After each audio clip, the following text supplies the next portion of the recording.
Bonjour à tous, amis collectionneurs de cartes en tout genre. Aujourd'hui, on se retrouve pour une petite vidéo sur l'Orcana. Voilà, alors je suis allé à la boutique aujourd'hui, enfin la boutique, il y en a 5 qui sont au même propriétaire et où je me rends régulièrement, voilà, pour avoir les chiffres, pour voir un petit peu les dernières sorties, pour voir un petit peu, parce qu'ils organisent bien évidemment les tournois dans tous les TCG dans leur boutique, donc ça permet aussi de voir un petit peu les gens que ça réunit. Donc je m'étais rendu à un tournoi dans la ville à côté de la mienne pour voir un petit peu comment ça se passait, voir un petit peu les cartes, les toucher, voir si également s'il y avait du monde. Il y avait du monde, là c'était peut-être il y a 1 ou 2 mois, peut-être 3, le temps passe vite. Et il y avait pas mal de monde, donc un engouement. Donc toujours pareil, on ne critiquera jamais le game en lui-même, hein, le jeu, puisque c'est un jeu de cartes, des gens y jouent, et là-dessus, il n'y a pas grand-chose à dire, à part le fait que les goûts et les couleurs, ça ne se discute pas, et que si les gens ont envie d'acheter du Lorcana et de faire des tournois et de se lancer là-dedans, sans parler d'argent, eh ben, ils ont tout compris. Par contre, pour les autres, ça va être plus compliqué. Et je vais vous expliquer pourquoi. Donc, en allant à la boutique, toutes les semaines ou toutes les 2 semaines, des fois plus souvent, mais là en ce moment j'y vais un petit peu moins parce que c'est les vacances, il fait beau et bien évidemment il y a d'autres choses à faire que de se plonger dans les cartes matin, midi et soir. Voilà. Et donc bah, les chiffres ne sont pas exceptionnellement bons. Voilà, tout simplement parce qu'il y a eu au début, comme dans tous les TCG en ce moment, il y a eu des scalpers. Voilà, les scalpers, tout le monde sait ce que c'est des gens qui achètent au début parce qu'ils ont le plan pour pouvoir l'avoir et tout ça. Ils en achètent des palettes. Ils font monter les prix, on va dire, artificiellement, hein, comme dans à peu près tous les TCG dès qu'ils sortent. Donc ça grimpe, ça grimpe, ça grimpe, ça grimpe. On l'a vu avec des Elsa enchantées, tout ça, parce que j'ai quand même regardé les ventes cartes market, j'ai regardé un petit peu ce qui se vendait aussi, les tendances de prix donc sur eBay. Et on va dire bah, que ça ne monte pas. Et si au début comme ça ne monte pas, alors ça, les gens vont me dire oui, mais ça stagne, ça s'est positionné, c'est le voilà, il y a eu pas mal d'ouvertures, donc maintenant on sait si c'est non ou rare, parce qu'on n'avait pas vraiment de quota sur les légendaires, je crois, ou ce genre de choses, donc très difficile de se faire une idée si la carte est extrêmement rare ou ça deviendra une carte qui est plutôt même facile, j'entends bien, plus facile à attraper, on va dire, que ce qui était prévu, ce qui fait logiquement descendre les prix en fonction des cartes qui arrivent sur le marché. Voilà, on ne va pas refaire l'économie, elle est ce qu'elle est, hein. Il y a une demande, il y a une offre, et en fonction de ça, il y a des prix qui se créent. Voilà, tout simplement. Alors je vous avais mis ça parce que je trouvais ça sympa, ça on me l'a offert, c'était les 40 ans d'un ami, et on m'a fait un petit cadeau à moi aussi. Voilà, on m'a ramené la Reine des Neiges Panini, alors il sait très bien que c'était plutôt un troll qu'autre chose, hein, voilà. Mais je trouvais très intéressant de vous présenter cette petite boîte en parlant de l'Orcana, puisque bientôt l'Orcana pour moi, c'est mon point de vue, et il vaut ce qu'il vaut. Pas grand chose, mais j'ai quand même un petit peu d'expérience, hein. Ça fait on va dire bah, maintenant 30 ans qu'on ouvre des boosters, qu'on s'intéresse aux cartes, voilà, donc comment dire, on a un petit background sur le sujet. L'Orcana, c'est comme plein d'autres choses, hein. Moi j'ai déjà mis des billes, j'ai déjà expliqué, des 10K dans quelque chose, et puis c'est tombé à zéro alors que ça avait doublé ou triplé. Généralement, quand on investit de l'argent dans quelque chose, surtout dans du carton, il faut être prêt, on va dire, à le perdre. C'est de l'argent qui, qu'on le veuille ou non, quand on le met, il faut être capable de se dire que ça peut tomber à zéro, contrairement à plein d'autres choses, hein, la capitalisation boursière, enfin ce genre de choses, la bourse ou l'or, avant que ça tout tombe à zéro, ce sera la fin du monde, on va dire, hein, voilà, tout simplement. Donc avant, il y a plein de choses déjà qui chuteront, hein, tout ce qui va concerner les objets de collection et ce genre de choses. Qu'ils soient rares ou non, il y aura toujours des gens avec de l'argent pour en acheter. Ce sera toujours un marché qui va exister, mais après, s'il y a des millions et des millions de gens qui se rétractent sur le marché parce que bon, bah, plus trop d'argent pour ça, plus trop d'envie, un petit peu aussi le dégoût par rapport à tout ce qu'on peut voir, et ça parle d'investissement, ça vous fait investir des sommes pas possibles dans des choses alors que les gens n'ont pas investi le dixième. Et puis après, ça viendra vous raconter tout et son contraire en disant ah mais je vous l'avais dit alors que ça vous en a vendu à la pelle pendant des vidéos. Enfin bon, ça c'est un autre sujet et on en reparlera plus tard, ne vous inquiétez pas. Pour ce qui est de l'Orcana et des prix, donc on a regardé Elsa Enchantée, tout ça en FR, hein. J'ai uniquement regardé le marché FR parce qu'après le marché anglais et tout ça c'est un marché global, mais ça nous intéresse moins. Voilà. Pour le marché FR, on peut voir très nettement que tout ce qui était cartes de chasse à l'extrême ont baissé. Alors oui, ils ont peut-être arrivé à leur point, voilà, et ça va rester comme ça sur des années. La tendance, vu qu'on a appris qu'il y avait le chapitre 1 qui allait être réimprimé, réédité, enfin vous appelez ça comme vous voulez, là les scalpers, enfin pas les scalpers hein, en soi, parce que les scalpers, là ils ont pris leur argent, ils sont déjà partis. Voilà. Ils ont pris votre argent, ils sont partis, ils attendent que quelque chose d'autre sorte, comme Rise TCG ou des choses, enfin voilà, des jeux qui n'ont on va dire, aucun avenir, hein. On le verra dans le futur, hein. On verra dans le futur. C'est pas parce que c'est très bien vendu par certaines personnes que forcément ça va marcher, hein. Voilà, c'est pas parce qu'il y croit que 7 milliards de personnes vont y croire également. Donc, l'Orcana, les prix ont baissé sur les légendaires, on le voit très nettement. On a des cartes qui se vendent, pas la moitié, mais quasiment ce qui se vendait il y a un an, voilà, ou un peu moins, parce que je ne sais même pas si ça fait un an que c'est sorti, l'Orcana, mais voilà, les prix sont plutôt en baisse, et quand ça s'annonce comme ça dans un TCG, alors ça c'est comme les guerres et tout ce genre de choses, c'est cyclique. Ça revient à chaque fois, il se repasse exactement la même chose, ça sert plus ou moins, on va dire, d'exemple aux gens et de leçon, et après, bah, ils sont moins à même à faire des erreurs. Mais là, en ce moment, avec l'effervescence, on va dire, des TCG et de nouveaux TCG qui arrivent, alors on a déjà parlé d'Altered, j'ai pas eu de carte en main, je peux pas vraiment parler, je peux pas parler de la qualité des cartes, ni du gameplay en soi, j'ai regardé un petit peu Val, PL et machin, parce qu'ils font un contenu, voilà, un contenu, on va dire, de qualité, donc j'aime les suivre aussi beaucoup pour Magic, parce que bon, ils parlent de deck et de choses comme ça, même si je suis pas compétitif en Magic, bah, ça me permet d'apprendre des choses, voilà, de ne pas mourir idiot.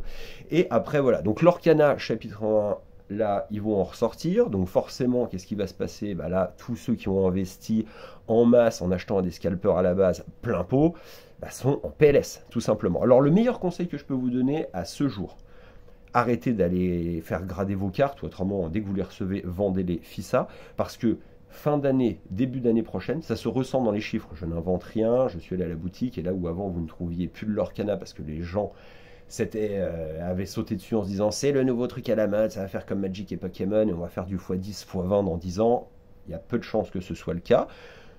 Ça peut certainement être très rigolo à jouer, je ne le sais pas, j'ai juste vu des gens s'éclater à le faire et ils avaient l'air de bien s'amuser, donc voilà, on va pas critiquer ça, mais par contre, tous ceux qui en ont là, si vous avez du scellé, des choses comme ça, ou des cartes qui valent encore la DLZ, ça à 700-800 euros, qui étaient à 1200, 1300 ou je sais pas combien avant, enlevez tout ça de vos stocks. Voilà, franchement, vendez-les. Alors je dis pas ça, les gens vont dire c'est de la manipulation de marché, ils disent ça pour pouvoir les racheter. L'Orcana, ça ne m'intéresse pas.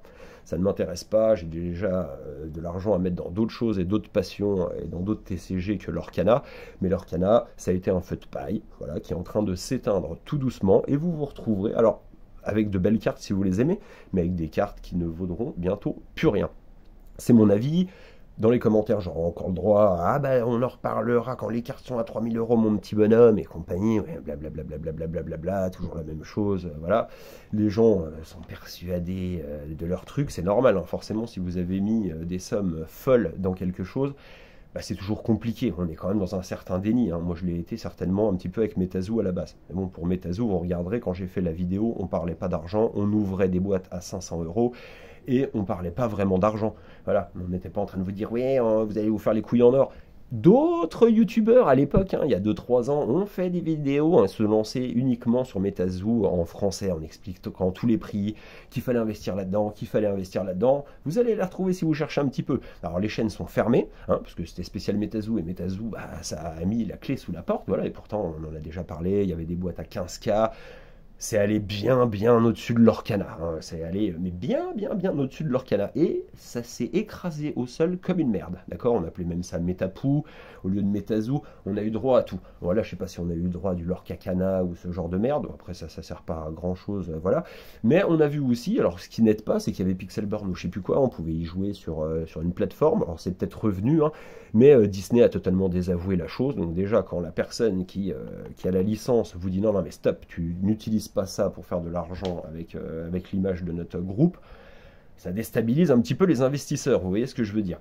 Donc là, l'Orcana pour moi, on le marque aujourd'hui d'une pierre blanche. Vous aurez comme ça tous les rageux le loisir de me reprendre quand les cartes auront atteint des sommets, et quand vous allez les revendre, vous allez pouvoir vous acheter des Lamborghini et des villas avec piscine. J'attends ça avec grande impatience. Et après, il y a eu quand même des youtubeurs qui ont essayé de tenir le cap, quoi. Et alors après, ceux qui ouvrent, ceux qui font découvrir, c'est quelque chose d'autre, hein. Attention, je ne critique pas. Par contre, ceux qui parlent de l'Orcana et qui ouvrent et uniquement en parlant de prix et en vous survendant la chose, ils vous placent une banane monumentale. Il y a juste à voir les courbes et les chiffres de vente de l'Orcana pour voir que là, il y a quoi comme rebond? Alors, ils vont sortir un chapitre dont tout le monde aime. Non, quand la tendance est à la baisse, quand les gens n'ont plus confiance, le marché c'est de la confiance, il n'y a plus trop de confiance en l'Orcana. Pour les investisseurs, hein, j'entends bien, il y aura peut-être toujours des gens qui jouent et qui aiment ça dans 10 ans. Ça c'est un autre sujet. Mais par contre, faites attention. Si vous en avez, moi c'est mon conseil. Enfin, après, j'ai été consultant en stratégie fiscale. Pas dans les cartes, hein, mais du coup, pour ceux qui disent est-ce qu'il a une légitimité dans le propos, ben un tout petit peu. Voilà. Donc pour ce qui est investissement, pour moi, ce n'est pas un investissement, mais alors du tout. Il y a l'Orcana, il y a Rise TCG où on voit des cartes qui dépassent pas les 200-300 euros. Quand vous voyez le prix de la boîte, dites-vous un truc. C'est que de toute façon personne ne va y jouer, il y a déjà Altered qui est 100% français, les gens sont un petit peu chauvins, c'est fait par des gens avec c'est un petit groupe, c'est une personne, il y a une toute petite direction artistique, ils ont peut-être des chances de s'en sortir et je leur souhaite. Si des abrutis ne font pas des vidéos YouTube en ne parlant que d'argent sur le sujet. Voilà, on a fait un petit point sur l'Orcana, je voulais le mettre dans le temps parce qu'après quand vous le dites comme ça, hein, les mots ils partent et ils s'envolent. Par contre, bah, les écrits et ce que vous avez dit et surtout sur YouTube, ça reste. Donc on verra si je me suis planté. Moi je ne mettrai pas 1 euro dans l'Orcana, je m'achèterai peut-être un deck pour comprendre, comme j'avais dit, pour Pokémon, et puis essayer, tout simplement. Mais ça, je crois même pas que je vais le faire. Je le ferai avec Pokémon, mais pas avec l'Orcana. J'ai pas toute ma vie devant moi non plus. Et puis après, c'est peut-être plus de mon âge, même si j'ai encore une âme d'enfant. Voilà. Mais l'Orcana, vous pouvez vous dire que, à mon avis, là, avant la fin de l'année, on va déjà voir des prix encore dégringolés. Et puis ça va aussi de pair avec l'économie, hein. Là, on est en train de voir, on n'est peut-être pas sur un crack comme en 2008, mais les banques sont en sueur, la bourse, elle ne sait plus trop où elle en est, elle monte d'un coup, elle redescend, c'est jamais bon. On a de l'or qui performe, qui surperforme, à chaque fois qu'il y a un conflit, à chaque fois qu'il y a quelque chose de nouveau qui va mal, dès qu'il y a une mauvaise nouvelle, l'or performe, voilà. Et à l'avenir, là, on n'est quand même pas sur que des bonnes nouvelles. Donc il y a peut-être d'autres choses à mettre vos billes, si vous avez par exemple 400 euros pour mettre dans, je sais pas, un display, en ce moment vous trouvez encore... Voilà, de l'or ou des Napoléons à 400 euros, les gens diront on est un Apex, après ça va redescendre. L'or, il y a 1000 façons après d'en faire des choses, vous vous en fichez. Plus tard, si jamais ça part vraiment en sucette, dites-vous un truc, vaut mieux avoir de l'or pour échanger de la nourriture. Je vais dans les extrêmes, mais bon, voilà, pour donner un exemple, que du carton. Parce que quand vous allez arriver avec votre Black Lotus ou votre Elsa enchantée en disant ah, je vois que tu as du pain, tu es boulanger, tu voudrais pas m'échanger. Non, il y a des valeurs sûres, elles le resteront et on le répétera jamais assez. Mais les cartes, c'est pas un investissement pur, c'est un investissement en cœur, de cœur. Et après, si ça rapporte de l'argent, c'est bien. Si vous en perdez un petit peu, c'est pas grave. Vous perdez tout. Si vous avez passé les meilleures années de votre vie en faisant ça, bah, c'est un investissement en temps et en cœur. Mais il faut uniquement voir ça comme ça. Donc, pour mettre ça dans le temps, l'Orcana, à mon avis, à la fin de l'année, il y a tout le monde qui va s'en défausser. Les tournois, il y a de moins en moins de gens, là, enfin, là où je suis, qui vont dans les tournois. Là, c'était vraiment blindé au début, là, il y en a moins. Et il y a du stock à plus quoi savoir en faire sur le dernier chapitre. Voilà. Je vois pas un chapitre avec, je sais pas quel super gars de Disney connu qui va relancer la machine. Ça se passera pas comme ça. Voilà. Donc on a marqué ça. Je pense qu'on a tout dit. Voilà l'aspect financier pour ceux qui le voulaient de l'Orcana. Du coup, j'ai blablaté, j'ai même pas ouvert mon petit truc, la Reine des Neiges. Je vais quand même l'ouvrir parce que je suis quand même curieux de savoir ce qu'il y a à l'intérieur. Mais on le répétera jamais, faites attention, n'écoutez pas tous les manches à couilles qui vous font, qui disent tout et n'importe quoi. Il suffit de regarder, vous regardez très clairement, vous regardez leur chaîne et vous regardez ce qu'ils ont dit 6 mois avant, 7 mois avant, ou ce que vous voulez. Il y en a qui vous parlent de drama, et puis en fin de compte, qui font du drama il y a 7 mois sur d'autres youtubeurs. Ah, il y a Japan TCG qui s'est pris la tête avec machin. Et puis il fait des vues dessus. Hein. Après, on parle d'hypocrisie. Enfin, bon, mais vous inquiétez pas, on y reviendra là-dessus. Hein. Moi, j'ai que ça à faire. Donc, dès qu'il y a une incohérence qui surgira, on prendra et on fusillera tout ça.